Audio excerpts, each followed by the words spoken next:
I'm here on the exhibitor floor of the Global Energy Show in Calgary, Alberta.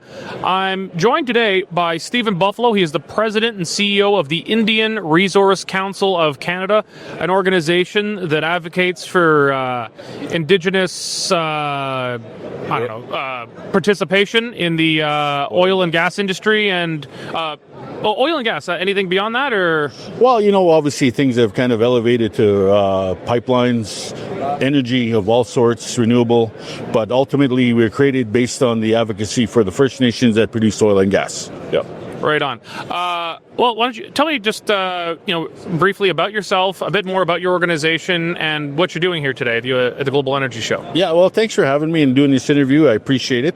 I'm from the Samson Cree Nation, Musqueam, Alberta, but I've been in Calgary for over 20 years, and the oil and gas sector is really prominently the driver of our nation, and our work with the Indian Resource Council, we work with the First Nations that have produced oil and gas. So we advocate with industry, we advocate with the province, and obviously federally. From our organization was born the Indian Oil and Gas Canada, who is our regulator for on-reserve oil and gas production. And we've been working with that special operating agency under the Indigenous Services Canada to really help manage our lands, protect our resources, and help manage our oil and gas royalties. So a lot of work there, and then on top of that, also I'm the chairman of the Alberta Indigenous Opportunities Corporation, which provides loan guarantee backstop to First Nations participating in energy infrastructure projects. Well, so I don't forget about it. We'll come back to the bigger stuff with the Indian Resource Council, but let's talk about the Indigenous Opportunities Corporation. That was brought in the previous government, during the Kenney government. Was it around the second year of that government, so around 2020? Yeah, about there, yeah. Well, about 8 years ago, yeah. Okay, so so we're 2019, 2020. It's off and running now. What do you think have been kind of the big successes that have come out of that? Well, definitely there was a need, and the minister, the premier of the day, Jason Kenney, great guy, very aggressive, and he saw the need that First Nations needed to be a part of the infrastructure, to avoid, any court battles, more or less, and it was paying homage to our rights, landholders, title, and it really gave us an opportunity to generate our own wealth. It's very important. Mm-hmm. So, to date, we've backstopped 7 deals, and we're just over $800 million in backstop. We do have a limit of $3 billion, and of course, the proponents are coming forward. New initiatives are coming forward, and it's just a matter of doing our due diligence to make sure that, one, nothing comes back on the government for a loan being called. Secondly, the strength. It is one of the risks when you get into the for sure. Government of the business of business, but yeah. But definitely, but the thing is, it's a strong mechanism to keep business moving, and again, the fact that First Nations can now generate their own wealth while paying back a loan, is very positive. I feel that, this is the start of something new and innovative which has created other provinces to create their own loan guarantee programs as well. Now there's a national program that's just been recently announced of $10 billion, which is sector agnostic. And how you interpret that? Sector agnostic. Sector agnostic. Sector agnostic, okay. Yeah, so obviously it's got to make fiscal sense. Mm-hmm. It's got to be debt serviceability. And then the commodity or whatever it is needs to service the debt, obviously. And, so the work that we've done is really amplified the fact that, provinces and obviously our government, federal government, see that, in any way to move forward is Indigenous participation. Well, what have the challenges been, and have there been any mistakes? There's always mistakes along the way. What are some of the mistakes and challenges you guys have faced? Well, being a founding board member, we really had to try to establish our feet on the ground and make sure that we had a lot of credibility, and keep up with business and this sector. The one thing that's hard to kind of gauge is what our federal government does as far as federal policy. Bill C-69. We're talking No More Pipelines Act. No More Pipelines Act. And of course, on top, you talk about the Bill C-48, and then the greenwashing bill. So C-48, was that... Tankerman. Northwest Coast tanker ban. Yeah, so, takeaway capacity is an issue. And again, look at Alberta and the strength that it has. We need to move the bitumen. And of course, now we're faced with an emissions cap, which really is a productions cap. Our communities still produce oil and gas, and it's going to be a challenge as well. From 30,000 feet, it's hard to attract investment, knowing that, there could be issues with emissions cap on production. So it's challenges all around, not just with Indigenous, but, mainstream society.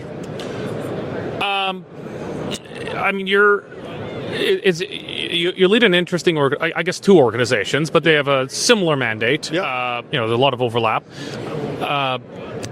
We've got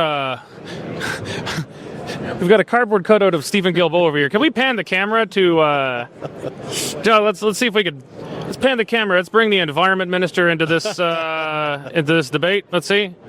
Yeah, we've got Trudeau's environment minister Stephen Guilbeault here now. Mark Carney is Minister of Canadian Identity. Yep.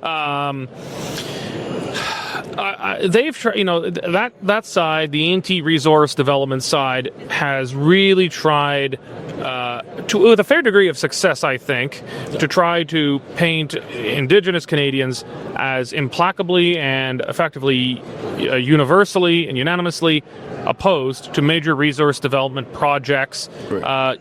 Using them, for lack of a better term, as props. Right. He's a prop. It's Stephen Guilbeault, our cardboard cutout, is a prop, I guess. Yep. But trying to use Indigenous Canadians as props to support their political agenda. Right. I would imagine Indigenous Canadians, like any other Canadians, have people on both sides of an issue. Yep. They're not going to be entirely one way or the other. Yep. How much of a challenge have you found it with the Indian Resource Council, the Alberta Indigenous Opportunities Corporation, to kind of cut against that narrative? Well, it's important. National resource development is important to First Nations. First off, we have the Indian Act, which I call soft communism. So we have to find mechanisms to get away from that. And of course, there's many First Nations that support the development as long as they get in a peace. Now, when you bring the issues of the UNDRIP and the treaty rights, the first free, prior, informed consent has a price tag. And industry and the governments know that. Mm-hmm. And of course, if we want to continue to build our economies, we have to address those issues. And consultation's a big piece of it. And of course, we have the people that want to protect the environment, be it if it's from their wholehearted self-interest to do that, good on them, because it's a good reminder that when we exploit our resources, there's huge environmental disruption, no doubt about it. There's still a carbon footprint of some sort, and of course everyone's worried about the emissions, but our strength is, one, the technology is getting better to address the emissions thing. The one thing that I want to make sure Canadians understand is when some of the nations protest, it might not be from their home territory. It could be a funded ENGO that kind of steps into play here. And when the federal government talks about foreign interference at the election political level, there's also foreign interference from foundations from the United States to make sure that, we're landlocked. Yeah. And unfortunately, some of our people take advantage of that, and it's given them a little bit of resources with money and to do that, but to me it's not the right representation. If we're really going to be treaty people, if we're really going to share the land, we have to be open to these opportunities as well. But keep in mind, if the proponents and governments work with the First Nations to address that issue, and have a fair deal, and look at resource revenue sharing, not only in its past impact benefit agreements, its past infrastructure ownership and equity. This resource revenue sharing is really going to change the dynamic and really get us off federal dependency under the Indian Act. So, the representation of guys like him is kind of misconstrued, and I hope Canadians can see past some of that, because a lot of First Nations want to see the development go through, and as long as they're a part of it. right, I got a tough one for you. Sure. And it's going to flow from what you said. You talked about consent has a price. Yeah. Well, let's talk about maybe where you think consent is required, consultation, where consultation is required.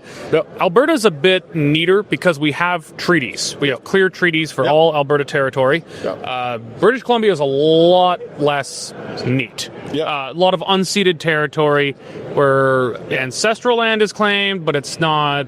It's a lot. It's pretty murky. Yeah. I think if it's impacting on land, consultations required. Yep.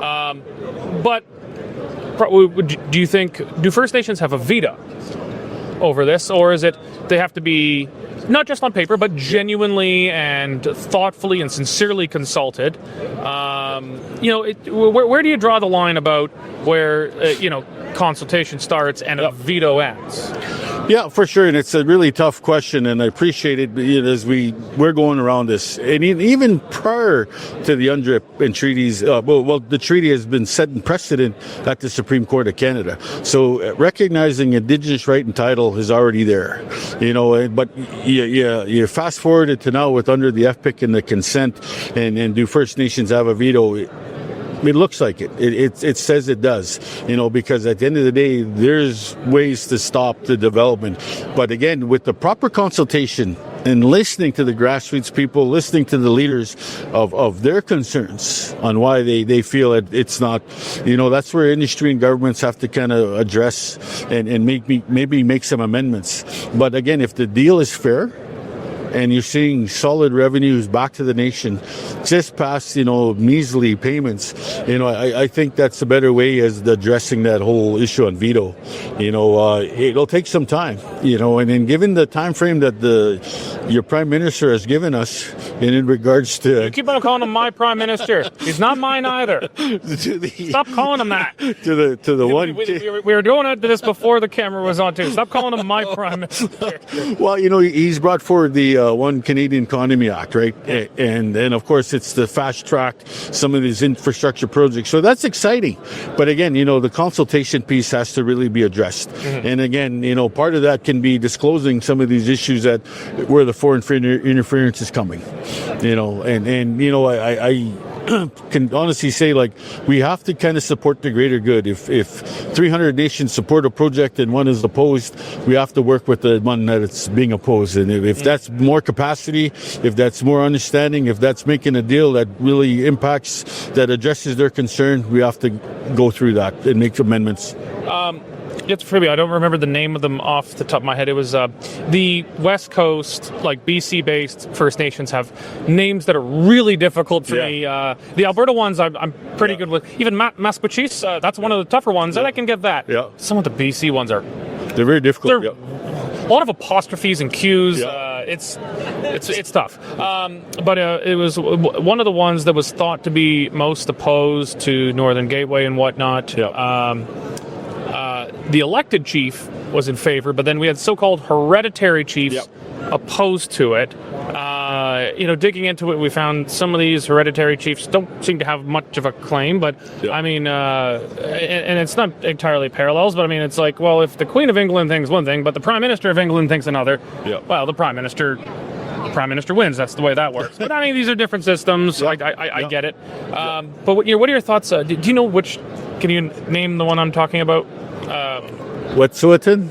Wet'suwet'en. Yeah, Wet'suwet'en. Yep. Yeah. See, there's like 3 apostrophes in there, so it's tough. So, what are your thoughts on hereditary chiefs versus the elected chief and council? Yeah, it's something that they have to work out internally. My thought is, majority of Canadian First Nations have adopted the democratic process of electing a leader. And in my view, I think that's probably the best thing. The hereditary chieftainship brings a lot of spirituality and ceremony to the work that they're supposed to do in regards to protecting the people and helping the people. And there's a conflict there, obviously, of course.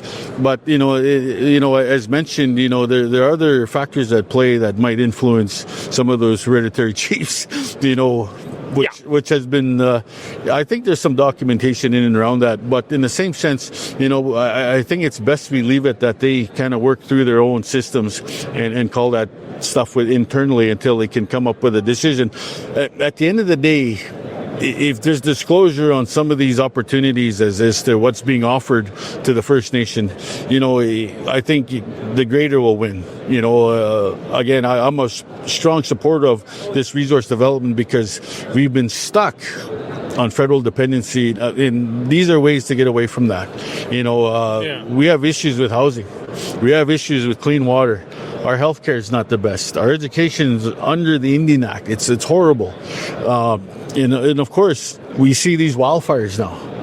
How are we going to pay for all of that? Some communities the members might be coming back to the community where their house has been completely burned down. How do we address that? We have to be part of the system. We have to make sure not only our governments can make the money, but we can make the money as well.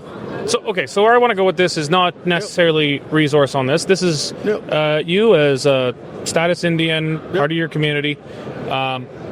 In driving distance from Calgary, there are different territories with some are first world, some are third world. Like it's hard to believe these places are in driving distance from each other. They have the same treaty rights. Some of them have maybe different resources on them and whatnot. But I mean, some of them have got different leadership cultures. Right. And I'm an outsider. I don't have any great insight into it. But I've had some interaction. I spent 4 years in the Alberta legislature. I had some interaction here. It's limited, but I could tell. Some of them just had a very different way of doing things, and I'm not going to name which ones I thought were well run, and I'm not going to name which ones I thought were poorly run. But I think you probably know what I'm talking about. Oh, definitely. Within driving distance of Calgary, you can go to some, and it looks like the third world, and others, it's like, wow, these guys have got it going on. They got something right going. If there's no secret bullet here, but if it was up to you, what's the secret sauce you think for empowering First Nations to be able to become less dependent and stand on their own, the way some in driving distance from where we are right here are doing pretty well? What do you think is the big difference between those? Obviously you hit it on the head. Some leaderships are different, and some of the leaders of the day kind of take the initiative in certain directions. But is it also cultures of the different bands? Like that they have different, because they're electing. No. The leaders are often a reflection of, you get the democracy you deserve. Yeah. Right? Yeah. And the only thing that will unite us now is our culture. Even though they're different, we still practice the same way. And I think that's what we have to go back to. And if you're going to change anything right now, because we're all in the same pot when it comes to the federal funding in the Indian Act, like we've all been wronged in certain dynamics of what the federal government and provincial government have done to our communities, to our people. And you're seeing settlements being made right now. For example, the cows and plows under the treaty. Some bands saw some compensation back for the lack of their fulfillment of that obligation. And they're slowly trying to build their economies. And if there's one thing I can want to see fixed, is that I think, this Natural Resource Transfer Act, which empowered the provinces to take control of the resources. You go back to the treaty where we're supposed to share, I think things would be different. Building our own capacities and communities will come as they seem fit, because years of being trained under the Indian Act is tough to get out of. And the thing about it is, when we sign that document, we know that money's coming in some capacity. Is it enough? Nowhere near enough. Mm-hmm. But when we look at these other opportunities now with this infrastructure play, and where the federal government wants to go, we have to take advantage of that. And provinces now have to really consider, can we share this resource with the First Nations so that going forward the consent is a little more easier. So that will build the economy of not only the province but of our country. So, this conversation's gone kind of beyond. It's varying, but I'm enjoying it too much. So I'm gonna milk it for everything it's worth. You've been very critical of the Indian Act. You called it soft communism. Yep. And there's been criticism of it from very different perspectives. I've seen it from a hard left kind of land back perspective. I've seen it from a more free enterprise perspective, like yourself. Yep. Everyone seems to hate it. Yep. but it never goes away. I know. Like there seems everyone agrees this is terrible. It's soft communism to some, it's soft fascism to others, it's hyper capitalist to others, and colonialist. Yeah. Everyone hates it. Yeah. But it's still here. Yeah. Two questions. Yeah. Why is it still here then? If everyone agrees it's terrible, why is it still here? Yeah. And two, from your perspective at least, Yeah. what do we replace it with? Because I think that's probably why it's still here, is we don't agree what to replace it with. Well, why it's still here is because it's at least not a guaranteed, but it's a form of revenue to the nation. And we were under this programming that we have to report on, and at least it gives the community some way to address the needs, but it's, again, nowhere near enough because our populations are growing. We need to build more housing, we need to have better schooling, and give opportunity to our younger generation to move. What replaces it again, is creating our own wealth. And again, this whole economy is really, that's how we change the narrative. It's going to take strong leadership, not only at the federal level, not only at the provincial level, but our own communities themselves. They got to realize, how do I get away from depending on this money, because it's just not enough. And again, with these infrastructure projects that are going to be announced hopefully soon, we have to be ready and address some of our issues on concerning, one, first off, is it a good project for us? Two, are we going to be able to take advantage fiscally? And three, is it something more than just equity ownership? Is it, establishing our right and title under treaty with revenue sharing? Mm-hmm. That's the only option that I can see right now. Maybe there's more, but the Indian Act will continue to be there because it's in the Constitution under Section 35, and it really identifies the rights of our people, and that's kind of probably the primary driver why it's still around. But the funding mechanisms and everything else in around that's got to change. I've never seen a piece of legislation so unanimously panned and hated. Yeah. That seems to have zero people really advocating in Parliament to get rid of. We all hate it, and no one speaks up for getting rid of it. Yeah. Well, Stephen, I really appreciate your time. Thank you for having me.